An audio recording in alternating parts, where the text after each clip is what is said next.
ஏற்கனவே கருணாநிதி தெலுங்கரா தான் இருக்காரு, அவர் ஆண்டுட்டாரு. அவருடைய காலகட்டத்துல தான் காவிரி உரிமை பறிக்கப்பட்டது.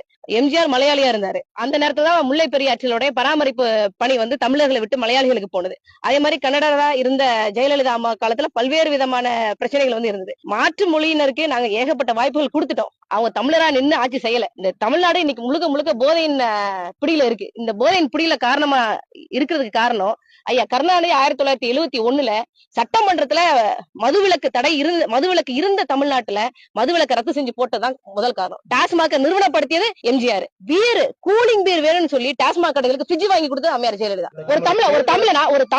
ஒரு தமிழனா நமக்கு ஒரு சாராயம் குடிச்சிட்டு தெருவுல படுத்து கிடக்கிற ஒருத்தனை பார்த்தா நமக்கு கோவம் வருதுல, இவங்களுக்கே வரல. இவங்களை நாங்க நம்பணும். ஆனா இவங்க வந்து செய்யல. அதனால தமிழ்நாட்டுக்கு யாருனாலும் வாங்க, வந்தாரே வாழ வைக்கும் தமிழ்நாடு. ஆனா தமிழர்கள் தான் தமிழ்நாட்டை ஆளணுங்கிறத எங்களோட கட்சி கொள்கை.